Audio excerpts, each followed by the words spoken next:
नमस्कार, देवभूमि समाचार में आपका स्वागत है। आपके साथ मैं रीना झाबालियान। खबरों का रुख करेंगे, लेकिन उससे पहले एक नजर डालते हैं इस वक्त की हेडलाइंस पर। चंपावत दौरे पर मुख्यमंत्री धामी स्वाला के आपदाग्रस्त क्षेत्र का लिया जायजा, अधिकारियों से लिए अपडेट, दिए जरूरी दिशा निर्देश।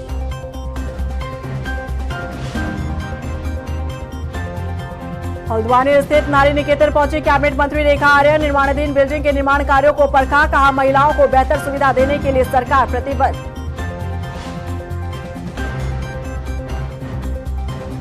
उत्तराखंड में अजब गजब खेल के सहारा यूपीसीएल पर जनता चुकाएगी 783 करोड़, उपभोक्ताओं की जेब पर पड़ सकता है बोझ। राजधानी देहरादून में जिला प्रशासन की सकारात्मक पहल, बढ़ते ट्रैफिक जाम की समस्या को देखते हुए शुरू की सखी free taxi service, automated shuttle parking से मिलेगी फ्री टैक्सी सेवा। और चलिए अब बुलेटिन की शुरुआत कर लेते हैं। चंपावत दौरे पर रहे मुख्यमंत्री पुष्कर सिंह धामी ने आपदाग्रस्त क्षेत्र स्वाला वो पहुंचे, जहां उन्होंने हालातों का जायजा लिया।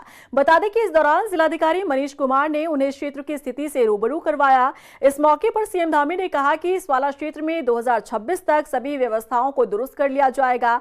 इसके अलावा उन्होंने अधिकारियों को जल्द से जल्द व्यवस्थाओं को दुरुस्त करने के लिए भी कहा। स्वाला की यहाँ पर बार बार भूस्खलन होना और बार बार इसका एलिमेंट खराब होना एक बड़ी समस्या हर बार मानसून के समय में हो जाती है, और इस पर काफ़ी काम भी हुआ है, लेकिन उसके बावजूद भी भूस्खलन रुका नहीं है। लेकिन अब इसमें धनराशि जो हमारे राष्ट्रीय राजमार्ग मंत्रालय से और नेशनल हाईवे से स्वीकृत होनी थी वो भी हो गई है। राज्य सरकार और भारत सरकार की दोनों एजेंसियाँ मिलकर इस पर काम कर रही हैं। इस बार अगले वर्ष 2026 तक अप्रैल माह तक पूरी तरह से ये सुरक्षित कर लिया जाएगा। उत्तराखंड के बिजली उपभोक्ताओं की जेब अब और ढीली होने वाली है, क्योंकि ऊर्जा निगम के अधिकारियों की सजा आम जनता को मिलने वाली है। दरअसल यूपीसीएल लगातार एक के बाद एक 3 मुकदमे हार गया है। केस हारने की वजह से ऊर्जा निगम को 3 कंपनियों को 783 करोड़ रुपए चुकाने होंगे। अब माना जा रहा है कि ऊर्जा निगम इसकी भरपाई आम जनता से करवाएगा और इसके लिए 10% तक बिजली का बिल बढ़ाया जाएगा। देखिए रिपोर्ट। खेल ऊर्जा निगम का, भुगतेगी जनता। अधिकारियों की लापरवाही उपभोक्ताओं की जेब पर बनाई। अगर आपका बिजली बिल पहले से अधिक आ रहा है या फिर आगे आने वाले दिनों में ज्यादा आ जाए तो चौंकिएगा नहीं, क्योंकि ये भरपाई होगी 783 करोड़ की। ये रकम जो ऊर्जा निगम 3 अलग अलग कंपनियों को चुकाने वाला है। अब इतनी बड़ी रकम की भरपाई कहां से होगी? इसके लिए माना जा रहा है कि आम जनता को अधिकारियों की लापरवाही का खामियाजा भुगतना पड़ सकता है। दरअसल ऊर्जा निगम केंद्रीय विद्युत अपीलीय प्राधिकरण अपील में लगातार एक के बाद एक 3 मुकदमे हार गया। इन तीनों के केस हारने की वजह से ऊर्जा निगम को 3 अलग अलग कंपनियों को 783 करोड़ रुपए चुकाने होंगे। माना जा रहा है कि 3 आदेश के लागू होने पर बिजली उपभोक्ताओं का बिजली बिल बढ़ जाएगा। बिजली के बिल में 10% तक बढ़ोतरी हो सकती है। हालांकि ऊर्जा निगम बिजली बिल में बढ़ोतरी की खबर का खंडन कर रहा है। बिल्कुल 10% की जो वृद्धि का अनुमान है या वो है, वो भ्रामक न्यूज़ है। हमारे यहाँ का जो राजस्व है वो 10,000 करोड़ का है। 10% वृद्धि के लिए 3,000 करोड़ रुपए का डेफिसिट या इंक्रीज होना चाहिए, पहली चीज़। दूसरी चीज़, अभी केवल रेगुलेटरी कमीशंस ने ये अपनी तरफ से एक निर्णय लिया है, डिसीजन दिया है, हमारे तर्कों को नहीं माना है। हम हायर कोर्ट में अपील करेंगे और जहाँ तक संभव होगा विभाग को जो भी तर्क देने होंगे वहाँ दिए जाएंगे। बता दें कि देहरादून की कई जगहों से लोगों की शिकायत सामने आ रही है कि 3 से 4 गुना तक बिजली का बिल बढ़ा दिया जा रहा है। इसके पीछे की वजह स्मार्ट मीटर को बताया जा रहा है, लेकिन इसे लेकर जब ऊर्जा निगम से सवाल किया गया तो सुनिए उनका क्या जवाब मिला। स्मार्ट मीटर, जैसा कि आप सब लोगों को विदित ही है कि स्मार्ट मीटर की एक्यूरेसी क्लास 0.2 होती है। एक्यूरेसी क्लास 0.2 का मतलब 100 यूनिट्स में 0.2 यूनिट का वेरिएशन ही संभव है। यह मीटर एक्यूरेट हैं।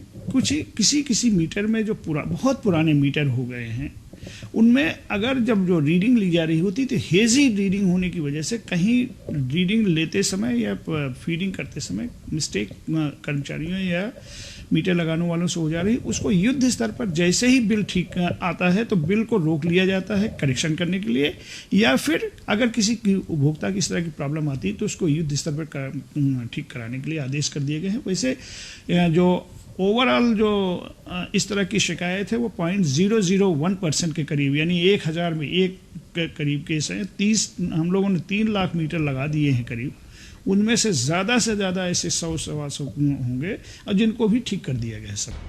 वहीं विपक्षी दल कांग्रेस ने भी इसे लेकर निशाना साधा है। कांग्रेस प्रदेश उपाध्यक्ष सूर्यकांत धस्माना का कहना है कि 783 करोड़ की भरपाई जो ऊर्जा निगम को करना है, इसका भार अब आम जनता पर दिया जाएगा।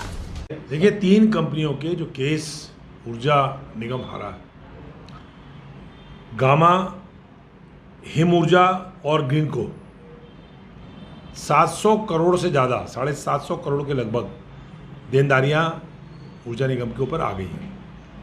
अब वो अपनी देनदारियां कैसे निभाएगा, कैसे उनका भार उठाएगा?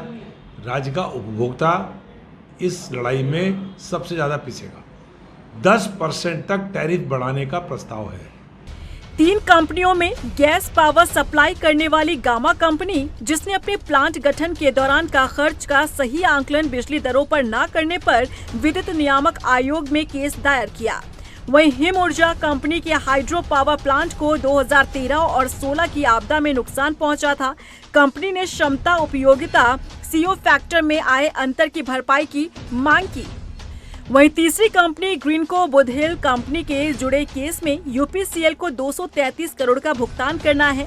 अब माना जा रहा है कि इसका भार ऊर्जा निगम आम जनता पर डालने वाला है। हल्द्वानी पहुंची कैबिनेट मंत्री रेखा आर्य ने नारी निकेतन का निरीक्षण किया। मंत्री रेखा आर्य ने नारी निकेतन में हो रहे निर्माण कार्यों पर भी अपडेट लिया। मंत्री रेखा आर्य ने बताया कि नारी निकेतन में रहने वाली महिलाओं को बेहतर सुविधा दिए जाने की जरूरत थी और ऐसे में सरकार ने इस दिशा में कदम उठाते हुए 3 मंजिला भवन का निर्माण करवाया और कार्य जल्द ही पूरा हो जाएगा। महिला कल्याण और पुनर्वास केंद्र हल्द्वानी में आज निर्माणाधीन आवास को लेकर आज निरीक्षण के लिए पहुंचे। निश्चित रूप से पूर्व में भी यहाँ पे मेरा 1-2 बार में आगमन हो चुका है और इसका निरीक्षण किया जा चुका था। और जब देखा गया था तो इसमें चूँकि बहुत पुरानी बिल्डिंग थी, लगभग 50-60 वर्ष पुरानी हो गई थी और बहुत आवश्यकता ये महसूस हो रही थी कि आज के समय की आवश्यकता के अनुरूप जो है इसका जीर्णोद्धार किया जाए, जिसको लेकर मैं माननीय मुख्यमंत्री जी को इस विषय का संज्ञान दिया गया और उनका मैं बहुत धन्यवाद करती हूँ कि उन्होंने इसके ध्वस्तीकरण के आदेश के साथ साथ में इसमें नवनिर्माण के लिए उसमें अनुमति दी और लगभग 8 करोड़ की धनराशि के साथ में यह पुनर्वास केंद्र बनेगा। वहीं हल्द्वानी दौरे के दौरान कैबिनेट मंत्री रेखा आर्य बीजेपी कार्यालय पहुंची, जहां उन्होंने आत्मनिर्भर भारत एवं स्वदेशी अपनाओ कार्यक्रम में हिस्सा लिया। इस दौरान उन्होंने लोगों से स्वदेशी उत्पादों को खरीदने की अपील की। मंत्री रेखा आर्य ने कहा कि प्रधानमंत्री नरेंद्र मोदी ने देशवासियों से आह्वान किया है कि वो लोकल फॉर वोकल को बढ़ावा दे। देखिए, माननीय प्रधानमंत्री जी का आह्वान है कि हम लोग स्वदेशी अपनाएं और आत्मनिर्भर भारत जो हमने सोचा है, विचारा है और हमें क्रियान्वयन में लेकर आना है और 2047 तक में विकसित भारत बनाना है, तो उसके लिए स्वदेशी का ही एक सिद्ध फार्मूला है जिस पर हम सब लोगों को काम करना चाहिए। स्वदेशी का मतलब देश में ही उत्पादित और देश में ही उसकी खरीद की जाए, ये उसका मेन भाव है। और मैं समझती हूँ कि लोकल फॉर वोकल होने की आवश्यकता है, जिसको लेके प्रधानमंत्री जी के आह्वान पर भारतीय जनता पार्टी की लगातार पहले राष्ट्रीय स्तर पर, फिर प्रदेश स्तर पर, फिर विधानसभा स्तर पर कार्यशालाएं हो रही हैं, जहां कार्यकर्ताओं को इस बात से अवगत कराया जा रहा है और वो भी जन जागरण पूरे समाज में इस तरीके का करेंगे कि जो स्वयं से वे उदाहरण प्रस्तुत करेंगे कि वे स्वयं स्वदेशी को अपना रहे हैं, स्वदेशी ले भी रहे हैं, स्वदेशी कारीगरों को प्रोत्साहित भी कर रहे हैं। तो स्वाभाविक रूप से जो अर्थव्यवस्था होगी वो भारत की वो मजबूत होगी। तो उसी दृष्टि का कार्यशाला में प्रतिभाग रहा। पुरोला से बीजेपी विधायक दुर्गेश्वर लाल ने अपनी ही सरकार में कराए जा रहे विकास कार्यों की पोल खोलकर रख दी है। सड़क निर्माण के नाम पर सरकारी पैसों की कैसे लूट हो रही है, इसका खुलासा सत्ताधारी पार्टी के ही विधायक ने कर दिया है। विधायक दुर्गेश्वर लाल ने सरकारी पैसा हड़पने का आरोप लगाया है। देखिए रिपोर्ट। अगर आप ये देखेंगे, मैं देख रहा हूँ उसको, क्या लगता है ये काम है, पैसा हड़पने का काम है। एक SIT जांच इसमें होनी चाहिए। एक जिम्मेदार नागरिक हमेशा अपने क्षेत्र के विकास कार्यों को लेकर जागरूक होता है, क्योंकि उसके टैक्स का पैसा लगता है, न कि सरकार का। ऐसे में आप खुद उन कार्यों की गुणवत्ता को परखते हैं, जांचते हैं और कमी मिलने पर सवाल भी उठाते हैं। बताते हैं कि कैसे ठेकेदार और अफसर सरकारी धन का दुरुपयोग कर रहे हैं। बावजूद इसके शायद ही आपकी शिकायत को कभी गंभीरता से लिया गया हो। अब सोचिए, जिन समस्याओं को आप उठा रहे थे उस पर मुहर सरकार में बैठा कोई विधायक लगा दे तो आप क्या कहेंगे। ये है उत्तरकाशी के पुरोला से विधायक दुर्गेश्वर लाल, जो अपनी विधानसभा के दौरे पर निकले थे और दूनी पहुंचने के दौरान सड़क निर्माण के कार्यों को देखकर आग बबूला हो गए। इतना ही नहीं, विधायक जी ने निर्माण कार्यों का ऐसा हाल देख अधिकारियों पर सवाल उठा दी। उन्होंने संबंधित विभाग के अधिकारी और ठेकेदार पर मिली भगत से जनता के पैसों को घाम लगाने का गंभीर आरोप लगाया। बीजेपी विधायक ने सड़क के नाम पर बिछाए जा रहे खड़ंजे की गुणवत्ता को लेकर भी अधिकारियों को आड़े हाथों लिया। और मैं क्षेत्र भ्रमण पे था तो देखा है कि रास्ते में जगह जगह पे जो ठेकेदार है उसके द्वारा और विभाग के द्वारा बड़ा भ्रष्टाचार का जो है किया जा रहा है। या तो इसको विभाग देख नहीं रहा है, या आपके जो है ठेकेदार कहीं ना कहीं कुछ ना कुछ मिली भगत है, और ठेकेदार ने पूरी तरीके से इसको जो एक भ्रष्टाचार का अड्डा बना रखा। अगर आप ये देखेंगे, मैं देख रहा हूँ इसको, तो ये शरिया देखिए सिर्फ ओनली मिट्टी के ऊपर बिछा रखी है। ये रफ्ता बना रखा है, यहाँ पानी आती जहाँ जरूरत है वहाँ तो रफ्ता बनाने, ठीक है, यहाँ जो सीसी डाल रहे हैं, एक तरीके से बेसिकली पैसा हड़पने का काम है। आप इसकी जो शरिया देखिए तो कितना गैप है, पूरा जो है कम से कम जो है आधा मीटर 2 फीट के आसपास ये देखिए। अब आप मुझे बताइए, अगर कोई एक्सपर्ट है, अगर कोई पढ़ा लिखा या कोई इंजीनियर हो, यही हो, ये बता दें, ये अगर इस चीज़ को देखें तो क्या लगता है ये काम है। थक हार कर विधायक दुर्गेश्वर लाल ने संबंधित विभाग और ठेकेदारों द्वारा चलाए जा रहे भ्रष्टाचार के खेल में SIT जांच कराए जाने की मांग की।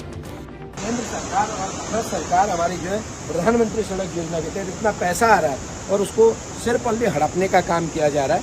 और मैं इस पे तो मैं कहता हूँ कि इस पे तो एक SIT जांच इस पे होनी चाहिए, क्योंकि इस तरीके के कामों से क्या हमारे जो है सरकार का भी छवि खराब करने का काम कर रहे हैं कहीं ना कहीं, या तो अधिकारी हैं और जो ये ठेकेदार है, बेसिकली ऐसे लोगों को मिलता ही कैसे काम है। कहीं ना कहीं ये या तो ये अपनी अप्रोच लगा के अपने आंकड़ों से इस काम को करते हैं और इस तरीके से जनता के पैसे को बर्बाद करने का काम करते हैं। अब ये रोडें बनती आती है, ये बताइए, ये इनका काम है, इस काम को यूटिलाइज कर रहे हैं। ये बताइए ये इनके जो है किस तरीके से काम होगा। मतलब ये बेसिकली ये जो जनता का पैसा है जो यूटिलाइज होना चाहिए, रोड बननी चाहिए, सड़क में बननी चाहिए, उसको जाके सिर्फ ओनली कागजों में निपटाना चाह रहे। तो मैं पर्सनली मैं देख के आया हूँ और बहुत जल्दी मैं माननीय मुख्यमंत्री जी से मिलूंगा और साथ और सेक्रेटरी को, चीफ सेक्रेटरी को इसके बारे में लिखूंगा जो और इसके जो ठेकेदार है उस पर रिकवरी करनी और इसका तो जिसका अनुबंध है इसका इमीडिएटली इसका टर्मिनेट किया जाए। अब तक आम जनता इन बातों को उठाती थी और सत्ता में बैठे माननीय क्षेत्र के विकास कार्यों से जुड़ा आंकड़ा आपको गिनाते थे। आपकी हर शिकायत को नजरअंदाज कर दिया जाता था। विपक्ष भी कुछ दिन के हो हल्ला के बाद बैठ जाता था, लेकिन दुश्वारियों का सामना आम जनता को ही करना पड़ता है। हालांकि अब सत्ता में बैठी बीजेपी सरकार के विधायक दुर्गेश्वर लाल ने जिस तरह से जनता के पैसों के हो रहे दुरुपयोग का मामला उठाया, उससे तो साफ है कि सरकार में बैठे माननीय भी अब इन ठेकेदारों और अधिकारियों की मिली भगत से वाकिफ हो चुके हैं। अब जरूरत है तो इन पर लगाम लगाने की। रफ्तार मीडिया के लिए देहरादून से ब्यूरो रिपोर्ट। बीजेपी विधायक दुर्गेश्वर लाल द्वारा सड़क निर्माण के कार्यों को लेकर लगाए गए आरोप पर बीजेपी की भी प्रतिक्रिया सामने आई है। बीजेपी प्रदेश अध्यक्ष महेंद्र भट्ट का कहना है कि जनप्रतिनिधि का काम है कि वो अपनी विधानसभा क्षेत्र में हो रही समस्याओं को प्रमुखता से उठाए और ऐसा करने में कोई हर्ज नहीं है। देखिए, जनप्रतिनिधि जो होते हैं कहीं पर अगर गलत होता है तो उनका कर्तव्य होता है उस विषय को उठाना। इसलिए विधायक अपने क्षेत्र में जहाँ भी गलत होता है, हमने ही उनको कहा है कि अपने क्षेत्र के विषय को कड़ाई से बोले, कि ठेकेदार किसी पार्टी का नहीं होता है। ठेकेदार से गुणवत्ता काम लेना ये जनप्रतिनिधि का काम होता है।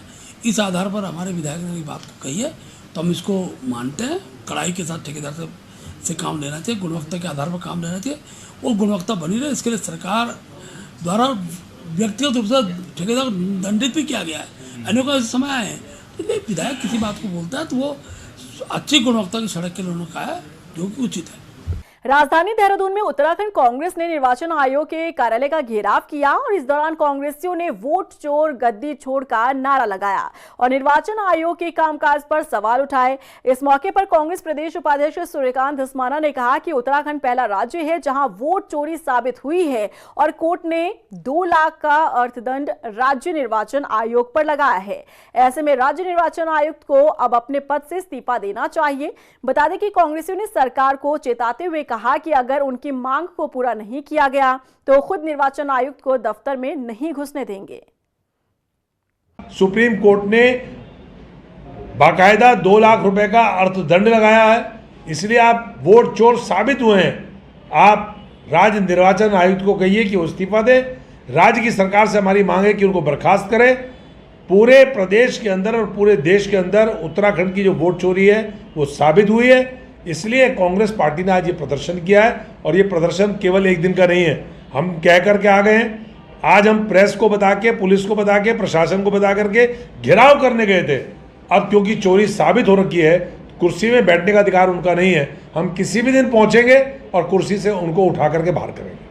टिहरी पहुंचे भारतीय जनता युवा मोर्चा के प्रदेश अध्यक्ष विपुल मेंदोली का कार्यकर्ताओं ने स्वागत किया। इस मौके पर विपुल मेंदोली ने कार्यकर्ताओं से 2027 के विधानसभा चुनाव के लिए पार्टी को मजबूत करने का आह्वान किया। वहीं उन्होंने कहा कि भारतीय जनता युवा मोर्चा के कार्यकर्ता जनहित के मुद्दों पर काम करते हैं और आगे भी करते रहेंगे। देखिए, युवा मोर्चे के टिहरी के कार्यकर्ताओं में वैसे भी बहुत जोश है और हम अभी जैसे कि मैं हर जगह भी कहते आया हूँ कि 2027 में हमारे चुनाव होने, अगले साल हम चुनावी वर्ष में प्रवेश कर जाएंगे और हम हर बूथ पर युवाओं से संपर्क करें, हर घर पर संपर्क अभियान करें, हर दरवाजा, कहीं हमने किसी व्यक्ति को नहीं छोड़ना है। पार्टी का हमने पूरा विस्तार करना है। 1 बूथ 20 यूथ की तर्ज पर हम चलेंगे। यही मेरा टिहरी के युवाओं से कहना है और यही पूरे प्रदेश के युवाओं से कहना है कि हम 2027 में फिर से प्रचंड बहुमत के साथ सरकार बनाएं, माननीय पुष्कर सिंह धामी जी को फिर से हम मुख्यमंत्री देखें। हल्द्वानी में कांग्रेस ने शहर में जमीनों के बढ़ाए गए सर्कल रेट के खिलाफ मोर्चा खोल दिया है। बता दें कि कांग्रेस नेता ललित जोशी ने क्षेत्र में पंचायत का आह्वान किया और जिसमें उन्होंने सरकार से बढ़ाए गए सर्कल रेट को जल्द से जल्द वापस लेने की मांग की। ललित जोशी ने कहा कि सरकार ने 400 गुना सर्कल रेट बढ़ाया है और इससे महंगाई आसमान पर पहुंच जाएगी। गरीब व्यक्ति की रोटी, कपड़ा और मकान वाली जरूरी सुविधा उनसे दूर हो जाएगी। देखो, इससे भयानक महंगाई बढ़ेगी, लोगों का रोटी, कपड़ा और मकान का सपना खत्म हो जाएगा। और सबसे बड़ी बात है, ये कौन सा तरीका है कि आप 400 गुना टैक्स बढ़ा दोगे भाई? ये क्या तरीका है? ये तो एक छोटा सा आदमी होगा, वो ले ही नहीं पाएगा।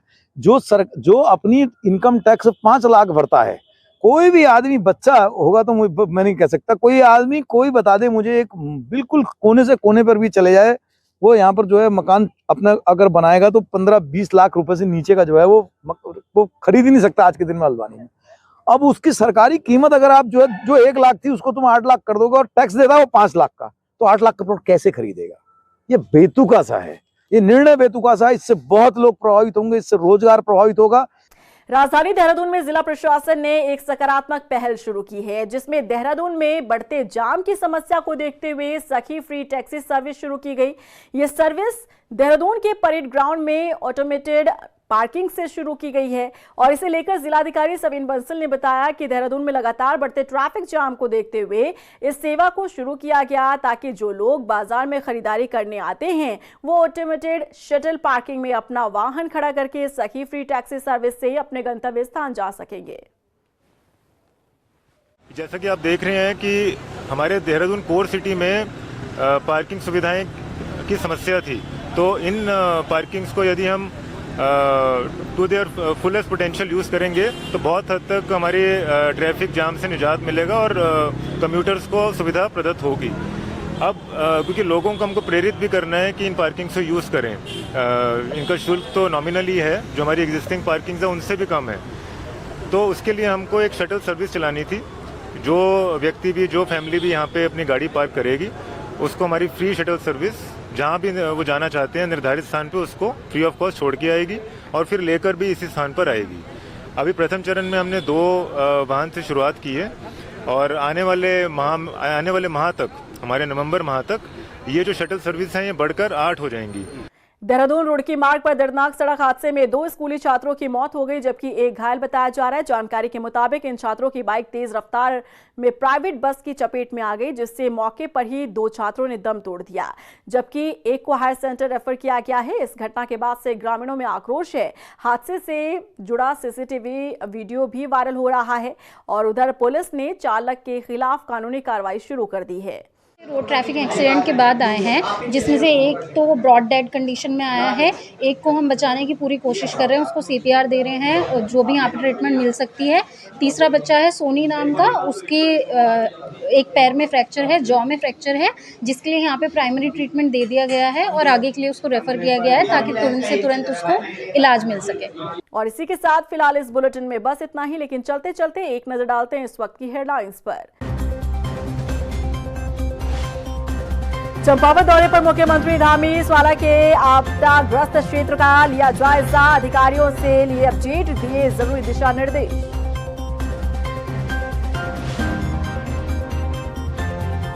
हल्द्वानी स्थित नारी निकेतन पहुंचे कैबिनेट मंत्री रेखा आर्य, निर्माणाधीन बिल्डिंग के निर्माण कार्यों को परखा, कहा महिलाओं को बेहतर सुविधा देने के लिए सरकार प्रतिबद्ध। उत्तराखंड में अजब गजब खेल के सहारा यूपीसीएल पर जनता चुकाएगी 783 करोड़, उपभोक्ताओं के जेब पर पड़ सकता है बोझ। राजधानी देहरादून में जिला प्रशासन की सकारात्मक पहल, बढ़ते ट्रैफिक जाम की समस्या को देखते हुए शुरू की सखी free taxi service, automated shuttle parking से मिलेगी फ्री टैक्सी सेवा।